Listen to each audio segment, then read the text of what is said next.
শুভেচ্ছা। শুরু হলো সব খবর। যমুনা টেলিভিশনের নিয়মিত আয়োজনে আপনাদের স্বাগত জানাচ্ছি আমি মৌসুমী আহমেদ লোপা। সাবের হোসেন চৌধুরীর সাথে কূটনীতিকদের সাক্ষাতের ঘটনাকে ব্যক্তি পর্যায়ের আলাপ বলে মনে করে বিএনপি। ইউরোপীয় ইউনিয়নের রাষ্ট্রদূতের সাথে বৈঠকের পর দলটির স্থায়ী কমিটির সদস্য আমির খসরু মাহমুদ চৌধুরী বলেন, কালক্ষেপণ না করে ইসিকে দ্রুত নির্বাচনের কাজ শুরু করার ক্ষমতা দেওয়া উচিত। ত্রয়োদশ সংসদ নির্বাচনে ইউরোপীয় ইউনিয়নের পর্যবেক্ষক পাঠানোর সিদ্ধান্তকেও স্বাগত জানিয়েছে বিএনপি। বুধবার সকালে গুলশানে বিএনপি চেয়ারপারসনের কার্যালয়ে আসেন ঢাকায় নিযুক্ত ইউরোপীয় ইউনিয়নের রাষ্ট্রদূত মাইকেল মিলার। বৈঠক করেন বিএনপি মহাসচিব সহ দলটির প্রতিনিধি দলের সঙ্গে। বৈঠকের বিষয়ে গণমাধ্যমের সাথে কথা বলেন স্থায়ী কমিটির সদস্য আমির খসরু মাহমুদ চৌধুরী। জানান, দেশে গণতন্ত্রের প্রাতিষ্ঠানিকরণে ইইউর আহ্বানে সম্মত তার দল। ইউরোপিয়ান ইউনিয়ন থেকে ওনাদের অবজারভার পাঠাবেন, অবশ্যই এটাতে আমরা স্বাগত জানিয়েছি। এবং বাংলাদেশের গণতন্ত্র যদি অব্যাহত রাখতে হয়, আমাকে প্রাতিষ্ঠানিক রূপ দিতে হবে। আওয়ামী লীগ নেতা সাবের হোসেন চৌধুরীর সাথে কূটনীতিকদের সাক্ষাতের বিষয়ে বিএনপির অবস্থান জানতে চাইলে এড়িয়ে যান আমির খসরু। ওটার উপর আমাদের কোনো কমেন্ট নাই। ওখানে কে কার সাথে কোথায় বৈঠক করতেছে এগুলো নিয়ে একটা রাজনৈতিক দলের প্রতিক্রিয়া হয় নাকি? এগুলো তাদের ব্যক্তিগত ব্যাপার, এগুলো নিয়ে আলোচনার কোনো বিষয় নেই। কথা বলেন নির্বাচনী ব্যবস্থা পরিবর্তনের দাবি নিয়েও। আহ্বান জানান নির্বাচন সংক্রান্ত সরকারি সিদ্ধান্ত দ্রুত ইসিকে অবহিত করার। নির্বাচন যেহেতু এখন আমাদের সামনে চলে আসছে, সুতরাং আমরা 3 মাসের জন্য অপেক্ষা না করে 3 মাসের আগে সমস্ত দায়িত্ব নির্বাচন কমিশনের নিয়ন্ত্রণে যেটা থাকে সেটাকে আমরা যে আলোচনা এসছে সেটা এখন থেকে হওয়া উচিত। যে সিদ্ধান্তগুলো নির্বাচনকে প্রভাবিত করতে পারে, নির্বাচনকে নিয়ে জড়িত, সেই বিষয়গুলো এখন থেকে নির্বাচন কমিশনের অবগত থাকা উচিত। বিকেলে চেয়ারপারসনের কার্যালয়ে মহাসচিব মির্জা ফখরুলের সাথে সাক্ষাৎ করেন আইএমএফের একটি প্রতিনিধি দল। আরিফিন শাকিল, যমুনা নিউজ, ঢাকা। বাংলাদেশে অন্তর্ভুক্তিমূলক নির্বাচন হলে যারা ক্ষমতায় আসবে তাদের সাথে কাজ করবে ভারত, দেশটির পররাষ্ট্র সচিবের এমন বক্তব্য অনভিপ্রেত। এমন মন্তব্য করেছেন পররাষ্ট্র উপদেষ্টা তৌহিদ হোসেন। তিনি বলেন, বাংলাদেশের নির্বাচনের বিষয়টি অভ্যন্তরীণ বিষয়। সমসাময়িক বিষয়ে পররাষ্ট্র মন্ত্রণালয়ে সাংবাদিকদের সাথে আলাপকালে এসব কথা বলেন উপদেষ্টা। এক প্রশ্নের জবাবে আওয়ামী লীগের সাবেক মন্ত্রী সাবের হোসেন চৌধুরীর বাসায় নর্ডিক 3 রাষ্ট্রদূতের যাওয়ার ঘটনা স্বাভাবিক বলে দাবি করেন তিনি। বিভিন্ন দূতাবাস থেকে রাষ্ট্রপতির ছবি নামানো প্রসঙ্গে সম্প্রতি রাষ্ট্রপতির চিঠি পাওয়ার কথা জানান, তবে ছবি টাঙানোর বিষয়ে কোনো সিদ্ধান্ত হয়নি। এ সময় বিভিন্ন দেশে ভিসা পেতে জটিলতা নিরসনে আলোচনা চলছে বলেও জানান তৌহিদ হোসেন। জাতিসংঘের সাধারণ পরিষদের সভাপতি পদে বাংলাদেশ ফিলিস্তিন মুখোমুখি হবে না বলেও জানান পররাষ্ট্র উপদেষ্টা।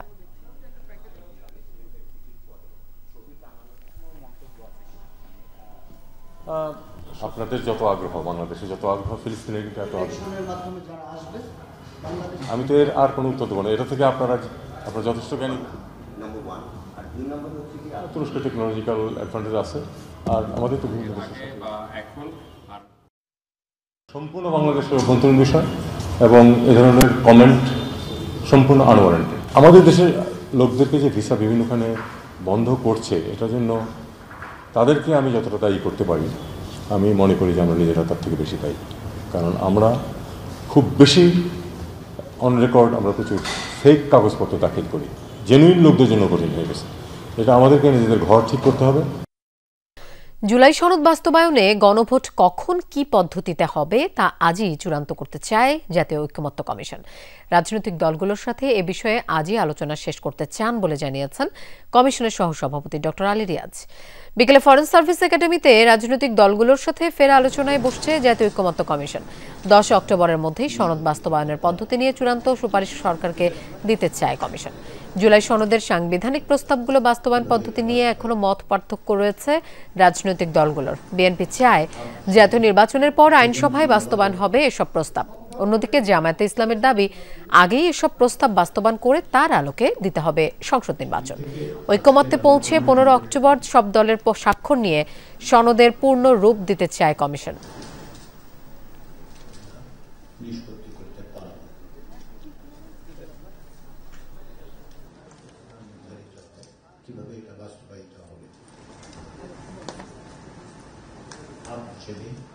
সেজন্য গণভোট বাস্তবায়নের পথ পদ্ধতি নিয়ে আপনারা যদি আলোচনা করেন, আমাদেরকে আরেকটু সুনির্দিষ্ট করে বলেন, তাহলে আমাদের জন্য আবারও সুনির্দিষ্ট প্রস্তাবটি সরকারের কাছে দেওয়া সম্ভব।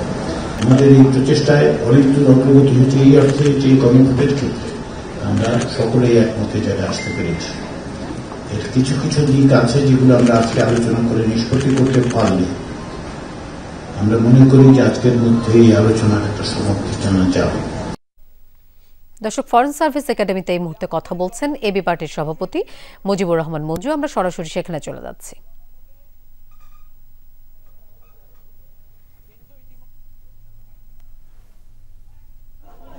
যে কয়েকটা বিষয়ে ওনাদের ভিন্ন মতটা খুব স্ট্রং। একটা হচ্ছে গণভোটটা কি আগে হবে নাকি জাতীয় নির্বাচনের দিন একই সাথে হবে। আমরা ভেবেছিলাম কমিশন আগে যেটা প্রস্তাব করেছিল একই দিনে নির্বাচন, সেটার ব্যাপারে ঐকমত্য আছে, কিন্তু আজকে লক্ষ্য করলাম যে এটা নিয়ে একটু সিরিয়াস ভিন্নমত আছে এবং দুই ধরনের ডিভিশন আছে এবং দুই পক্ষের বক্তব্যের মধ্যেই আমরা একটা যুক্তি খুঁজে পেয়েছি। তো আমরা প্রথমত কমিশনকে আমরা বলেছি যে আপনারা এই যেহেতু ঐকমত্য করাতে পারছেন না, দুই পক্ষে যুক্তি আছে, আপনারা মাঝখানে রেফারির ভূমিকা হিসেবে যে কোনো একটা সিদ্ধান্ত জানিয়ে দেন, কারণ মৌলিক জায়গায় তো আমাদের দ্বিমতটা নাই। কখন হবে, আগে হবে না পরে হবে, অর্থাৎ আমরা একমত হয়েছি মাঠে আমরা খেলবো। এখন খেলাটা 3টায় খেলবো না 5টায় খেলবো, এটা হচ্ছে পার্থক্য।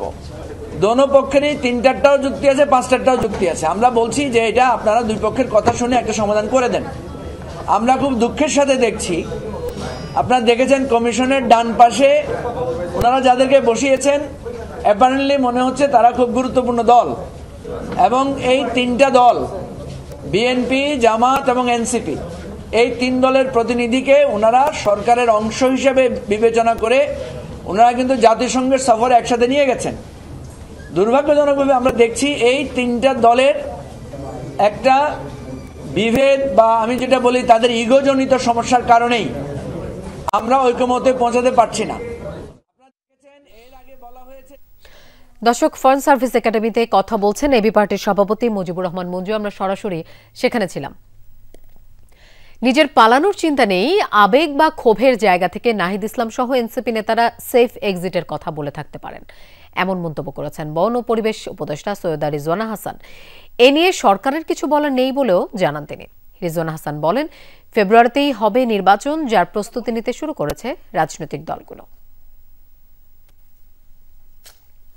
বিভিন্ন রাজনৈতিক দলের সাথে লিয়াজো করে সরকারের উপদেষ্টাদের অনেকেই সেফ এক্সিটের কথা ভাবছে। সম্প্রতি এনসিপি আহ্বায়ক নাহিদ ইসলামের এমন মন্তব্যের পর চলছে আলোচনা সমালোচনা।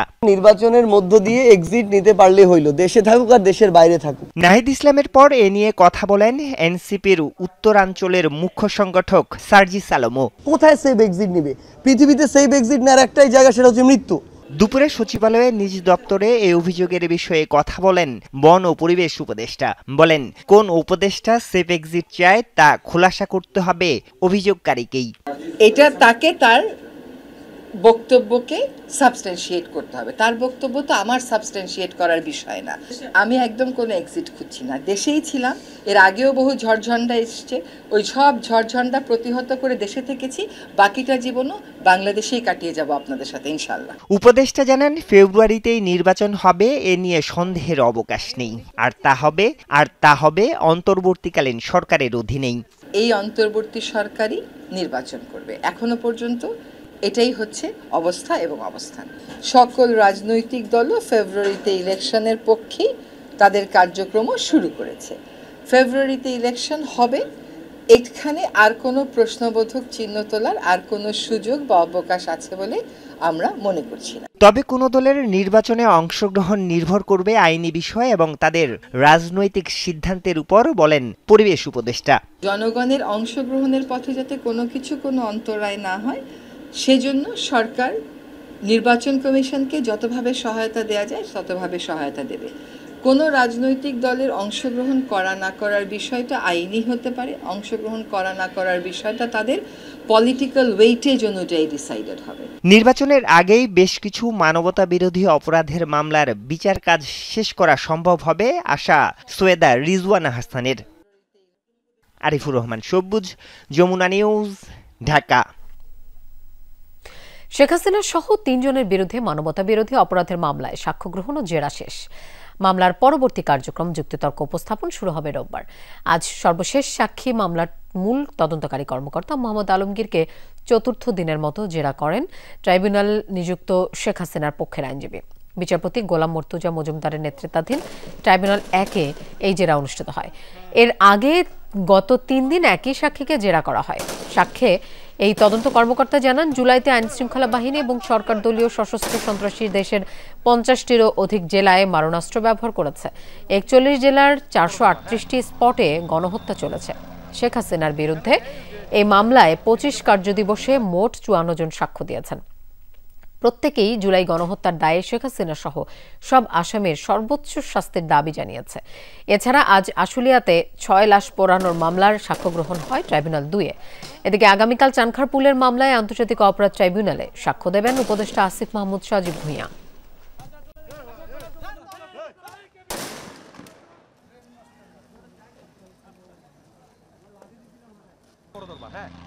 মানবতা বিরোধী অপরাধের যে অভিযোগে মামলা চলছিল তার সাক্ষ্য গ্রহণ শেষ হয়েছে, অর্থাৎ সর্বশেষ সাক্ষী মোহাম্মদ আলমগীরের জেরা ডিফেন্স শেষ করেছে এবং আগামী রোববার প্রসিকিউশন পক্ষের আর্গুমেন্টের জন্য দিন ধার্য করা হয়েছে।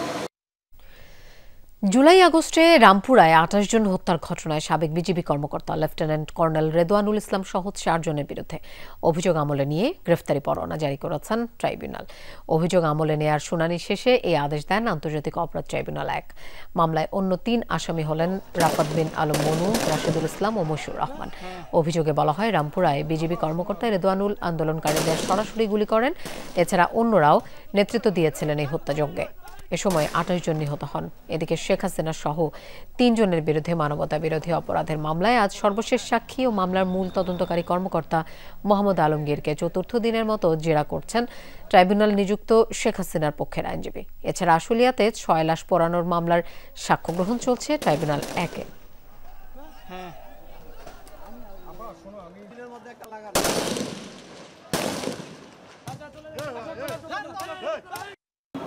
মানবতা বিরোধী অপরাধের যে আতঙ্কের জনপদ ছিল বাংলাদেশ সেখান থেকে পুনর্জন্ম লাভ করেছে অসংখ্য তরুণের রক্তের বিনিময়ে।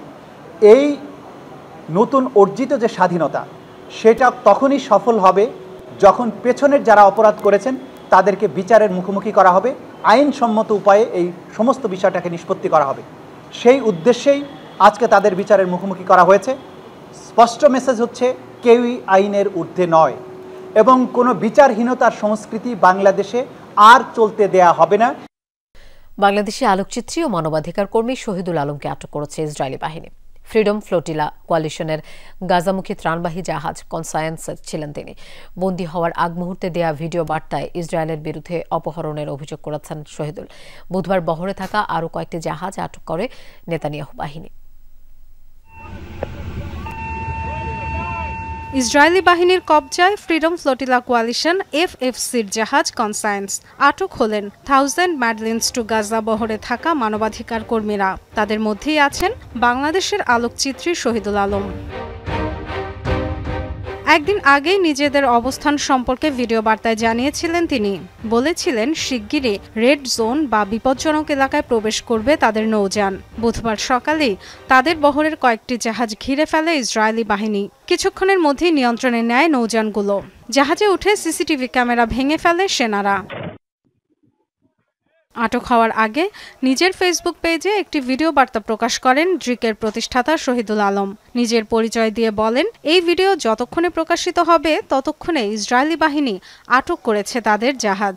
গাজার পক্ষে নিজের জোরালো অবস্থান ব্যক্ত করে বলেন, Israel গণহত্যাকারী। Shahidul Alam, a photographer and writer from Bangladesh. If you're seeing this video, we've been intercepted at sea and I've been kidnapped by the occupation forces of Israel. The country conducting genocide at Gaza with the active collaboration and assistance of the USA and other Western powers. I appeal to all my comrades and friends to continue fighting for the freedom of Palestine. ইসরায়েলের পররাষ্ট্র মন্ত্রণালয়ের বিবৃতিতে জানায়, নৌ অবরোধ ভঙ্গ করেছে আরেকটি বহর। তারা আটক করেছে কয়েকটি জাহাজ। বন্দীদের আশদোদ বন্দরে নিয়ে যাওয়ার কথা জানিয়েছে তারা। দাবি করা হয় সব যাত্রী নিরাপদে ও সুস্থ আছে। এমনকি আটককৃতদের শিগগিরই ছেড়ে দেওয়ার কথাও বলেছে ইসরায়েল। এর আগে গত সপ্তাহেই গাজামুখী ত্রাণবাহী সুমুদ ফ্লোটিলার ৪৪টি জাহাজ জব্দ করেছিল ইসরায়েল। আটক হয়েছিলেন আলোচিত পরিবেশকর্মী গ্রেটা থুনবার্গ সহ প্রায় ৫০০ মানবাধিকার কর্মী। বেশিরভাগ ছাড়া পেলেও ইসরায়েলের বিরুদ্ধে বন্দী অবস্থায় অমানবিক আচরণের অভিযোগ করেছেন মুক্তিপ্রাপ্তরা। Dorothy Tasrin, Jamuna News. Israeli বাহিনীর হাতে আটক বাংলাদেশি মানবাধিকার কর্মী শহীদুল আলমের বিষয়ে সরকারকে পদক্ষেপ নেওয়ার আহ্বান জানিয়েছেন বিএনপি মহাসচিব মির্জা ফখরুল ইসলাম আলমগীর। গাজা অভিমুখী কনসায়েন্স নৌযান থেকে ইসরায়েলি বাহিনীর হাতে আটক হয়েছেন দ্রিকের ব্যবস্থাপনা পরিচালক ও আলোকচিত্রী শহীদুল আলম। তার আটকের প্রতিবাদ জানিয়ে সামাজিক যোগাযোগ মাধ্যমে ফেসবুকে বার্তা দিয়েছেন বিএনপি মহাসচিব মির্জা ফখরুল ইসলাম আলমগীর। দুপুরে শহীদুল আলমের বিষয়ে বার্তা দেন তিনি। পোস্টে মির্জা ফখরুল সরকারকে শহীদুল আলমের নিরাপদে বাংলাদেশের প্রত্যাবর্তন নিশ্চিত করার জন্য অবিলম্বে পদক্ষেপ নেওয়ার আহ্বান জানান। পরনির্ভরতা থেকে বের হওয়ার বিকল্প নেই। নতুন বাংলাদেশ মানে স্বনির্ভর বাংলাদেশ। স্বল্পোন্নত দেশে উত্তরণের পথ মসৃণ ও টেকসই করার লক্ষ্যে আয়োজিত জাতীয় স্টিয়ারিং কমিটির সভায় একথা বলেছেন প্রধান উপদেষ্টা ড. মোহাম্মদ ইউনূস। বৈঠক নিয়ে ব্রিফিংয়ে তার প্রেস সচিব জানান, চলতি মাসেই এলডিসি গ্র্যাজুয়েশনের মূল্যায়ন করবে জাতিসংঘ। ১৫ জানুয়ারি নাগাদ জানা যাবে বিস্তারিত তথ্য। এ সময় প্রেস সচিব দাবি করেন, বাজারে কমতে শুরু করেছে চালের দাম। সকালে প্রধান উপদেষ্টার কার্যালয়ে স্বল্পোন্নত দেশ হতে বাংলাদেশের উত্তরণ মসৃণ ও টেকসই করার লক্ষ্যে অনুষ্ঠিত হয় জাতীয় স্টিয়ারিং কমিটির সভা। সভাপতিত্ব করেন অন্তর্বর্তী সরকার প্রধান ড. মোহাম্মদ ইউনূস। উপস্থিত ছিলেন অন্যান্য উপদেষ্টারাও। এলডিসি গ্র্যাজুয়েশন নিয়ে পরে ফরেন সার্ভিস একাডেমিতে ব্রিফ করেন প্রধান উপদেষ্টার প্রেস সচিব। জানান, পরনির্ভরতা থেকে বের হয়ে আসতে তারুণ্যের শক্তিকে কাজে লাগানোর তাগিদ দিয়েছেন প্রধান উপদেষ্টা। আমাদের কাছে এটা পরিষ্কার হতে হবে যে আমরা আর পরনির্ভর হতে চাই না, আমাদের স্বনির্ভর হতে হবে। এখন যেহেতু পরনির্ভর হয়ে আছি, এর থেকে যত তাড়াতাড়ি সম্ভব বের হওয়ার দিকে মনোযোগ দিতে হবে। এর বাইরে আর আমাদের কোনো বিকল্প নাই। আমরা যে নতুন বাংলাদেশের কথা বলি, নতুন বাংলাদেশ মানে হলো স্বনির্ভর বাংলাদেশ। শফিকুল আলম বলেন, এ মাসে এলডিসি গ্র্যাজুয়েশনের মূল্যায়নের কাজ শুরু করবে জাতিসংঘ। অবশ্য বিস্তারিত জানা যাবে জানুয়ারির 15 তারিখ নাগাদ। তারা একটা ইন্ডিপেন্ডেন্টলি বাংলাদেশ কতটুকু রেডি এলডিসি গ্র্যাজুয়েশনের জন্য সেটা নিয়ে তারা কাজ করবে। এই কাজটা আমরা আশা করছি এই মাসেই এটা শুরু হবে এবং এটা শেষ হবে জানুয়ারির 15 তারিখের মধ্যে। হাসিনার আমলে যেই ধরনের লার্জ স্কেলে চুরি হয়েছে এবং পুরো ব্যাংকগুলোকে যেভাবে খালি করে দেওয়া হয়েছে, সেই কারণে এটা এনপিএল বেড়েছে। বেশ কয়েকটি দেশের সাথে শুল্কমুক্ত বাণিজ্য সংক্রান্ত আলোচনা চলছে বলেও জানান শফিকুল আলম। বলেন, এআই নিয়ে যারা কাজ করছে বাড়ছে তাদের ইনসেন্টিভ। এডিবি এবং ওয়ার্ল্ড ব্যাংকের সাথে আমাদের ক্যাপাসিটি বিল্ডিংয়ের কথাবার্তা বলা হয়েছে। অনেকগুলো দেশের সাথে আমাদের এই আলোচনাগুলো হচ্ছে। তো সেই আলোচনার আলোকে আমাদের এই যে ট্রেড নেগোসিয়েশনের জন্য একটা টিম করা হয়েছে। ইআইয়ের যে ফ্রন্টিয়ার টেকনোলজি নিয়ে যারা কাজ করছেন তাদের ইনসেন্টিভটা 6%-এর চেয়েও একটু বাড়িয়ে দেওয়া হবে। আর চিফ অ্যাডভাইজার রোড ম্যাপ দেওয়ার কথা বলেছেন, যাতে এই সেক্টরে অনেক জব তৈরি হয় এবং এই সেক্টরে আমাদের সক্ষমতা তৈরি হয়। বিগত সরকারের লুটপাটে দেউলিয়া আর 9টি লিজিং কোম্পানি বিলুপ্ত করা হচ্ছে। ওয়ার্ল্ড ফুডের গ্লোবাল মিটিংয়ে যোগ দিতে 12 অক্টোবর ড. ইউনূস রোম সফরে যাচ্ছেন বলেও জানান তার প্রেস সচিব। জানেন যে চিফ অ্যাডভাইজার 12 তারিখে রোমে যাচ্ছেন, রোমে সফরে যাচ্ছেন। লামিয়া তিথি, যমুনা নিউজ, ঢাকা। বাসচাপায় হেফাজতে ইসলাম নেতার মৃত্যুর পর চট্টগ্রামের হাটহাজারীতে 4.5 ঘণ্টা সড়ক অবরোধ ও বিক্ষোভ করেছে সংগঠনটির নেতাকর্মীরা। এ ঘটনার সুষ্ঠু বিচার ও ক্ষতিপূরণ দাবি করেন তারা। অবরোধের কারণে চট্টগ্রাম খাগড়াছড়ি ও রাঙ্গামাটি সড়কে যান চলাচল বন্ধ থাকায় দীর্ঘ যানজট সৃষ্টি হয়। সকাল ৭টার দিকে হাটহাজারী মাদ্রাসার সামনে অবস্থান নিয়ে চট্টগ্রাম খাগড়াছড়ি এবং কলেজ রোডে অবস্থান নিয়ে চট্টগ্রাম রাঙ্গামাটি সড়ক অবরোধ করে হেফাজতে ইসলামের নেতাকর্মীরা। রাউজানে বাস চাপা হেফাজতের কেন্দ্রীয় কার্যকরী কমিটির সদস্য মাওলানা সোহেল চৌধুরীর মৃত্যুর ঘটনার সুষ্ঠু বিচার ও ক্ষতিপূরণ দাবি করেন বিক্ষোভকারীরা। পরিকল্পিতভাবে ওনাকে চাপিয়ে দেওয়া হয়েছে। অফিস আদালতে যখন থানার মধ্যে যায় কেউ মামলা নিচ্ছে না। এভাবে যদি প্রতিদিন মানুষের প্রাণ যায় তাহলে কোনো বিচার পাচ্ছে না, কোনো বিচার নাই, কিছু নাই। আমরা এই তদন্তের দৃষ্টান্তমূলক কি শাস্তি চাই। অবরোধের কারণে সড়কের দুপাশে সৃষ্টি হয় দীর্ঘ যানজট, শত শত যানবাহনে আটকা পড়ে চরম ভোগান্তি পোহান যাত্রীরা। আমাদের সময়টা ক্যাপচার হবে না যদি দেরি হয়ে যায়, তো এখন একটা ভোগান্তির মধ্যে আছি আর কি। কষ্টের কোনো সীমা নাই। ওই দিক দিয়ে ঘুরে যাওয়ার জন্য চাইতেছি, ওই দিক দিয়েও মানুষও যাইতে দিতেছে না। পুরো দায়ের কি সমতা করানোর দরকার, এগুলো তো এখানে করানোর দরকার না। রোডও করানোর তো কি, এগুলো আমাদের জনগণের সমস্যা। পরে পুলিশের আশ্বাসে 4.5 ঘন্টা পর সকাল 11:30টায় বিক্ষোভকারীরা সড়ক ছেড়ে গেলে যান চলাচল স্বাভাবিক হয়। অনেক ঘটনা পরিকল্পিত হয়, এক্ষেত্রে তাদের উচিত ছিল পরিকল্পিত হত্যাকাণ্ডের বিষয় যদি তাদের মাথায় থাকে তাহলে মামলা করে এটার বিচার চাওয়া। কিন্তু ওনারা যে কাজটা করলেন এটা অত্যন্ত হঠকারী কাজ করেছে, মানুষকেদেরকে জিম্মি করেছেন। এরা তাদের পক্ষে কোনো কর্মেই এই কাজটা করা উচিত হয়নি এবং এইটা করতে গিয়ে উনি ওনার মামলার গুরুত্ব হারালেন। মঙ্গলবার বিকালে রাউজানের গহিরায় বাসের ধাক্কায় মারা যান মোটরসাইকেল আরোহী হেফাজত নেতা সোহেল চৌধুরী। এই ঘটনায় ঘাতক বাস চালককে আটক করেছে পুলিশ। মামুন নুরশিদ অভি, যমুনা নিউজ, চট্টগ্রাম। কন্যা শিশু অবহেলার পাত্র নয়, তারাও হাল ধরতে পারে, এগিয়ে যেতে পারে সমান গতিতে। এই বার্তা নিয়েই উদযাপিত হল জাতীয় কন্যা শিশু দিবস 2025। মহিলা ও শিশু বিষয়ক মন্ত্রণালয় এবং জাতীয় কন্যা শিশু অ্যাডভোকেসি ফোরামের যৌথ উদ্যোগে হয় বর্ণাঢ্য র্যালি আর আলোচনা সভা। তাতে কন্যা শিশুদের এগিয়ে যাওয়ার পথকে আরও মসৃণ করার অনুপ্রেরণা দেয়া হয়। শিশু কন্যাদের পাশেই আছে দেশ, দেয়া হয় এই আশ্বাসও। স্বপ্ন গড়ি, সাহসে লড়ি আর দেশের কল্যাণে কাজ করি। সমাজের সব বাধা পেরিয়ে শিশু কন্যাদের আরও উদ্যমী করতে এমন প্রতিপাদ্য নিয়েই পালিত হলো জাতীয় শিশু কন্যা দিবস 2025। মহিলা ও শিশু বিষয়ক মন্ত্রণালয় এবং জাতীয় কন্যা শিশু অ্যাডভোকেসি ফোরামের সমন্বয়ে সকালে ঢাকা বিশ্ববিদ্যালয় সুইমিং পুল গেট থেকে র্যালির মাধ্যমে শুরু হয় উদযাপন। এতে অংশ নেয় বিভিন্ন শিক্ষা প্রতিষ্ঠানের শিশুরা। জাতীয় কন্যা শিশু ফোরামের র্যালি শেষে শিশু একাডেমিতে হয় আলোচনা। অনুষ্ঠানের বিভিন্ন পর্যায়ে নিজের অভিজ্ঞতা এবং রাষ্ট্রের প্রতি প্রত্যাশা ব্যক্ত করেন কন্যা শিশুরা। নারী অধিকারের সঠিক ধারণা, ন্যায্যতা এবং নিরাপত্তা। আলোচনা সভায় জাতীয় কন্যা শিশু অ্যাডভোকেসি ফোরামের সভাপতি বলেন, দিবস উদযাপনের লক্ষ্য অবহেলা নয়, কন্যা শিশুদের অস্তিত্বকে উদযাপন করা। কন্যা শিশু দিবস পালনের একটা উদ্দেশ্য হলো উই সেলিব্রেট দি গার্লস।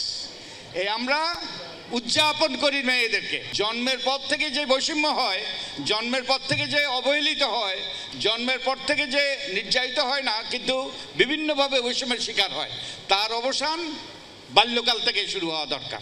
এ সময় কন্যা শিশুদের অনুপ্রেরণা দেন মহিলা ও শিশু বিষয়ক মন্ত্রণালয়ের উপদেষ্টা শারমিন এস মুর্শিদ। কোনো বাধা এলেই মন্ত্রণালয়ের সঙ্গে সরাসরি যাতে যোগাযোগ করতে পারে শিশুরা, সেই সংযোগ পথও উন্মোচন করেন তিনি। আমাদের এই বাচ্চারা মৌলিক সমস্যার কথা বলেছে, যেটা নিয়ে রাষ্ট্র অবশ্যই খুব গভীরভাবে ভাবছে। এই মন্ত্রণালয় শিশুদের, কন্যা শিশুদের এবং শিশুদের অভিভাবক বলবো, প্রোটেক্টর বলবো, দায়িত্ব এই মন্ত্রণালয়ের। আমরা স্বীকার করছি, আমরা এটার জন্য কাজ করছি এবং আমরা একটা কাঠামো তৈরি করার চেষ্টা করছি। আমরা জোর করতালির মাধ্যমে অনুষ্ঠানের শেষ পর্যায়ে রচনা এবং চিত্রাঙ্কন প্রতিযোগিতায় জয়ী শিক্ষার্থীদের পুরস্কার বিতরণ করা হয়। শেষ পর্যায়ে শিশুদের সাংস্কৃতিক আয়োজনের মধ্য দিয়ে শেষ হয় বর্ণাঢ্য এই আয়োজন। সুমাইয়া ঐশী, যমুনা নিউজ, ঢাকা। পাকিস্তানকে অত্যাধুনিক প্রযুক্তির ক্ষেপণাস্ত্র দেবে যুক্তরাষ্ট্র। যা আকাশ থেকে আকাশে নিক্ষেপণযোগ্য। ওয়াশিংটন প্রকাশিত এক সরকারি নথিতে বিষয়টি নিশ্চিত করা হয়েছে। চুক্তি অনুযায়ী 2030 সালের মধ্যেই AIM-120D3 সংস্করণের মধ্যপাল্লার ক্ষেপণাস্ত্র হাতে পাবে পাকিস্তানের বিমান বাহিনী। ধারণা করা হচ্ছে মিসাইলটি হাতে পেলে এয়ার টু এয়ার ফাইটে ব্যাপক সক্ষমতা বাড়বে ইসলামাবাদের, আর মাথা ব্যথার বড় কারণ হয়ে দাঁড়াতে পারে নয়াদিল্লির জন্য। আকাশে মুখোমুখি লড়াইয়ের জন্য সারা বিশ্বে সুপরিচিত মার্কিন অ্যামরাম মিসাইল, যার খেতাবি নাম AIM-120। শত্রুপক্ষের বিমানকে ঘায়েল করতে অতি সক্ষম সেরা 10 এয়ার টু এয়ার মিসাইলের মধ্যে এটি অন্যতম, যা 1991 সাল থেকে ব্যবহার করে আসছে মার্কিন সামরিক বাহিনী। মিসাইলটির 4 সংস্করণ তৈরি করেছে শীর্ষ মার্কিন সমরাস্ত্র নির্মাতা প্রতিষ্ঠান রেডিয়ান টেকনোলজিস, যার ডেল্টা ভার্সন পাকিস্তানকে দিতে যাচ্ছে যুক্তরাষ্ট্র। ইসলামাবাদের কাছে অত্যাধুনিক এই ক্ষেপণাস্ত্র বিক্রির অনুমোদন দিয়েছে ওয়াশিংটন, যা এক সরকারি নথিতে নিশ্চিত করা হয়েছে। চুক্তির আর্থিক মূল্য প্রায় $2.5 বিলিয়ন মার্কিন ডলার। চুক্তি অনুসারে 2030 সালের মধ্যে AIM-120D3 মডেলের মাঝারি পাল্লার এয়ার টু এয়ার ক্ষেপণাস্ত্রটি হাতে পাবে পাকিস্তানের বিমান বাহিনী, যা যুক্তরাষ্ট্রের অ্যামরাম সিরিজের সবচেয়ে অত্যাধুনিক। সাধারণত মার্কিন F-15, F-16, F-22 এবং F-35 মডেলের যুদ্ধ বিমানগুলোতে ব্যবহার করা হয়ে থাকে অ্যামরাম মিসাইল, যার অর্থ যুক্তরাষ্ট্রের দেয়া F-16 ফাইটার জেটের সাথে নতুন এই ক্ষেপণাস্ত্রের জুটি আরও সুসজ্জিত করবে পাকিস্তানের বিমান বাহিনীকে, যা প্রতিবেশী ও চিরবৈরী ভারতের কপালে ফেলছে চিন্তার ভাঁজ। শুধু পাকিস্তান নয়, তুরস্ক, সৌদি আরব, কাতার, বাহরাইন সহ আরও কয়েকটি মিত্র দেশকে অ্যামরাম ক্ষেপণাস্ত্র দেবে যুক্তরাষ্ট্র। অনিক রহমান, যমুনা নিউজ। উপদেষ্টা আসবেন, পরিদর্শন করবেন উন্নয়ন কাজ। তাই গেল 2 দিন ধরেই ঢাকা সিলেট মহাসড়কের খানাখন্দ ভরাট করে কর্তৃপক্ষ। যানজট এড়াতে ছিল বাড়তি নজরদারিও, তবুও শেষ রক্ষা হলো না। ব্রাহ্মণবাড়িয়া অংশে তীব্র যানজটে নাকাল হলেন খোদ সড়ক ও পরিবহন উপদেষ্টা ফাউজুল কবির খান। ঘণ্টাখানেক গাড়িবহরে আটকে থাকার পর বাধ্য হয়ে মোটরসাইকেলে চড়ে পরিদর্শন স্থলে পৌঁছান সড়ক উপদেষ্টা। ঢাকা সিলেট মহাসড়কের আশুগঞ্জ অংশ। মহাসড়কের 2 পাশে ঘন্টার পর ঘন্টা দাঁড়িয়ে শত শত যানবাহন। দীর্ঘ সেই সারিতে রয়েছে উপদেষ্টার গাড়িবহরও। যানজটে আটকা পড়েন স্বয়ং সড়ক ও পরিবহন উপদেষ্টা ফাউজুল কবির খান। আশুগঞ্জ গোলচত্বর থেকে সরাইল বিশ্বরোড পর্যন্ত 12 কিলোমিটার সড়কে এমন যানজট চলাচলকারীদের নিত্যসঙ্গী। মহাসড়কের বেশিরভাগ অংশ জুড়েই খানাখন্দ, তাই যাত্রাপথে দিনের অর্ধেক সময় কাটে তীব্র যানজটে। সাধারণ মানুষের সেই ভোগান্তি এবার নিজ চোখেই দেখলেন উপদেষ্টা। 2 দিন ধরে বসেছি, কালকে 10টা বাজে গাড়ি ছাড়ছে, এখন এই বন্ধ জামেই আছে। 6টা থেকে 10:30 পর্যন্ত এই পর্যন্ত মাত্র একটু আইলাম। ব্রাহ্মণবাড়িয়া বিশ্ব রোড পার হইতে যে 8 থেকে 10 ঘন্টা সময় লাগতেছে, যে আমাদের সময়ের অপচয় হইতেছে, মানুষের দুর্ভোগ সৃষ্টি হইতেছে। মানুষ গাড়ি থেকে নেমে ঘন্টার পর ঘন্টা বসে দেখতে হয়ে লাস্টে পায়ে হেঁটে চলাচল করছে। কালকে রাত 12টা থেকে এই পর্যন্ত আমরা সিলেটের উদ্দেশ্যে রওনা হয়েছি, বাট এখন পর্যন্ত আমরা বিশ্ব রোডের মুখে, ব্রাহ্মণবাড়িয়ার মুখে পৌঁছাতে পারিনি। পূর্ব নির্ধারিত কর্মসূচি অনুযায়ী ঢাকা সিলেট মহাসড়কের আশুগঞ্জ সরাইল অংশ পরিদর্শনে যান উপদেষ্টা ফাউজুল কবির। কিন্তু ভয়াবহ যানজটে আটকে থাকার পর গাড়ি থেকে নামতে বাধ্য হন তিনি।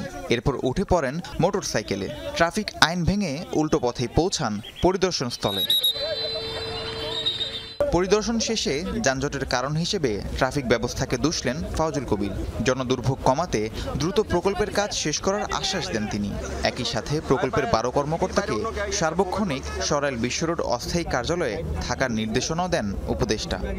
ইমিডিয়েট যে কষ্ট মানুষের, সেটা লাঘব করতে হলে একটা হচ্ছে যে এখানে ট্রাফিক ম্যানেজমেন্ট খুবই বাজে। মানে যেখানে যা করা দরকার, হাইওয়ে পুলিশের যে দায়িত্ব পালন করা দরকার সেটা সেই দায়িত্ব পালন হচ্ছে না, এবং এটা একটা সায়েন্টিফিক মেথডে করতে হবে। এখন তো সবাই যেতে চেষ্টা করছে, এদিক দিয়ে যাচ্ছে, এদিক থেকে যাচ্ছে, কেউ যেতে পারতেছে না। তো এখন হচ্ছে একটা শৃঙ্খলার মধ্যে যাতে যায়। এদিকে উপদেষ্টার পরিদর্শনের খবরে 2 দিন আগে তোড়জোড় করে সড়কের খানাখন্দ ভরাট করে কর্তৃপক্ষ। রাহিম সারোয়ার, যমুনা নিউজ। স্বরাষ্ট্র উপদেষ্টা জাহাঙ্গীর আলম চৌধুরী বলেছেন, দেশে আগের তুলনায় আওয়ামী লীগের ঝটিকা মিছিলের সংখ্যা কমেছে। জনগণ নির্বাচনমুখী হলে দেশে অপরাধ কমে আসবে। বিকেলে জেএমপি হেডকোয়ার্টারে নতুন 20টি গাড়ি হস্তান্তর শেষে সাংবাদিকদের সব কথা বলেন তিনি। স্বরাষ্ট্র উপদেষ্টা জানান, পুলিশ বাহিনীর যানবাহনের স্বল্পতা বহুদিনের, তাই বর্তমান সরকার দায়িত্ব নেওয়ার পর 200টি গাড়ি ক্রয় করে এর মধ্যে আজ 20টি গাড়ি ডিএমপিতে হস্তান্তর করা হয়েছে। দেশের জনগণ নির্বাচনমুখী হলে কেউ বাধা সৃষ্টি করতে পারবে না উল্লেখ করে স্বরাষ্ট্র উপদেষ্টা বলেন, সবার সহযোগিতা পেলে নির্বাচন সুষ্ঠু ও শান্তিপূর্ণ হবে।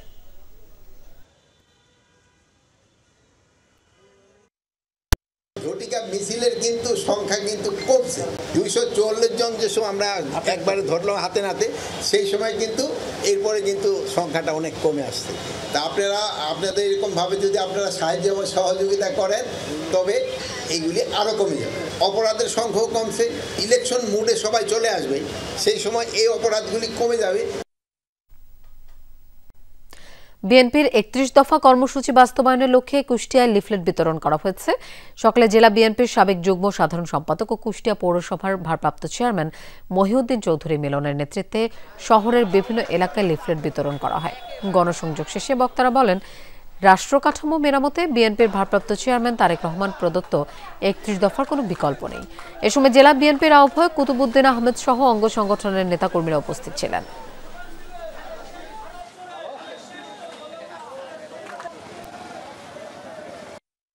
আমরা পিআর টিআরে বিশ্বাসী না, আমরা সহজ বুঝি যে মানুষ তার প্রার্থী দেখে, প্রতীক দেখে প্রার্থীর যোগ্যতা তাকে ভোট দেবে।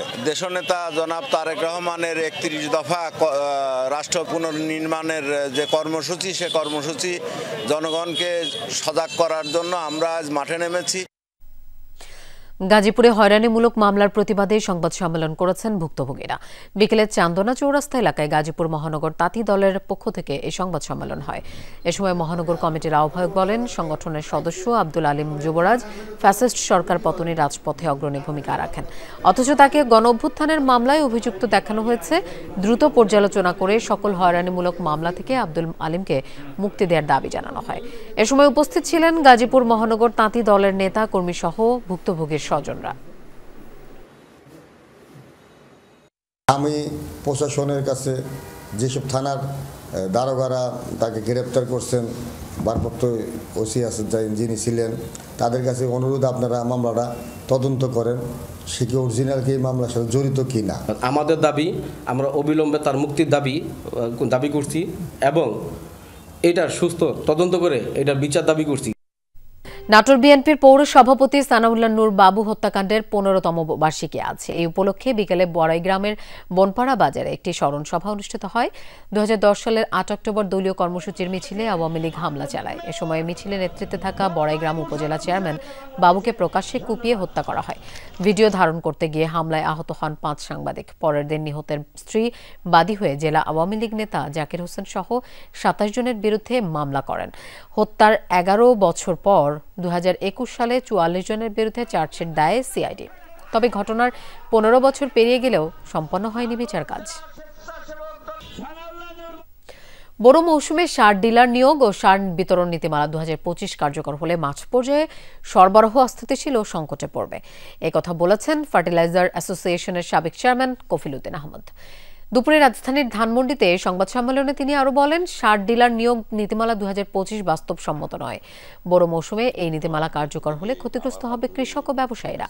সার সরবরাহে সৃষ্টি হবে সংকট। নীতিমালা পরিবর্তনের আগে অংশীজনের সাথে আলোচনা ও মাঠ পর্যায়ের প্রকৃত তথ্য জেনে সরকারকে সিদ্ধান্ত নেওয়ার আহ্বান জানান তিনি। বলেন, নতুন নীতিমালা এখন নয়, আগামী বড় মৌসুম বা এপ্রিল মে মাসের শেষে বাস্তবায়ন করা যেতে পারে। নতুন নীতিমালায় খুচরা বিক্রেতাদেরকে অন্তর্ভুক্তি, ডিলারদের কমিশন বাড়ানো, বিএডিসির পরিবর্তে বেসরকারিতে আমদানির পরিমাণ বৃদ্ধি সহ 5 দফা দাবি জানায় সংগঠনটি। ভ্রমণের পারফেক্ট সঙ্গী হিসেবে গ্রাহকদের জন্য ভিভো নিয়ে এসেছে ভি সিরিজের নতুন সংযোজন ভিভো V60 লাইট। এতে রয়েছে তৃতীয় প্রজন্মের এআই অরা লাইট পোর্ট্রেট টেকনোলজি, যা ছবিতে আনে প্রফেশনাল টাচ। রোববার রাজধানীতে উদ্বোধন করা হয় স্মার্টফোনটির। স্লিম ফ্ল্যাট স্ক্রিন ডিজাইনের ফোনটি পাওয়া যাচ্ছে 5G এবং 4G সংস্করণে। বাজারে ফোনটি পাওয়া যাবে টাইটানিয়াম ব্লু আর এলিগেন্ট ব্ল্যাক রঙে। উদ্বোধনী অনুষ্ঠানে উপস্থিত ছিলেন সঙ্গীত শিল্পী তাহসান। ফোনের বিভিন্ন ফিচার সম্পর্কে তুলে ধরা হয় অনুষ্ঠানে। স্লিম ফ্ল্যাট স্ক্রিন ডিজাইনের ফোনটি পাওয়া যাচ্ছে সব জায়গায়। 5G 12GB র্যামের দাম পড়বে 43,999 টাকা এবং 4G 8GB র্যামের দাম 34,999 টাকা। অনাড়ম্বর আয়োজনে ৪৯তম প্রতিষ্ঠাবার্ষিকী উদযাপন করেছে আইএফআইসি ব্যাংক। দুপুরে রাজধানীর আইএফআইসি টাওয়ারের মাল্টিপারপাস হলে এই আয়োজন করা হয়। অনুষ্ঠানে উপস্থিত ছিলেন ব্যাংকের চেয়ারম্যান মোহাম্মদ মেহমুদ হোসেন, স্বতন্ত্র পরিচালক কাজী মাহবুব কাশেম সহ প্রধান কার্যালয়ের বিভিন্ন বিভাগের কর্মকর্তাবৃন্দ। ৪৯ বছর পূর্তি ও ধারাবাহিক সাফল্যের জন্য গ্রাহক, শেয়ার হোল্ডার, কর্মকর্তা, কর্মচারী, শুভানুধ্যায়ীদের ধন্যবাদ জানান চেয়ারম্যান মেহমুদ হোসেন। তিনি বলেন, সবার সম্মিলিত প্রচেষ্টায় এই অর্জন সম্ভব হয়েছে। বলেন, ভবিষ্যতেও আইএফআইসি ব্যাংক তার সেবা, দক্ষতা ও উদ্ভাবনের মাধ্যমে দেশের অর্থনৈতিক অগ্রযাত্রায় ভূমিকা রাখবে। পরে অতিথি ও কর্মকর্তারা কেক কেটে ব্যাংকের ৪৯তম প্রতিষ্ঠাবার্ষিকী উদযাপন করেন।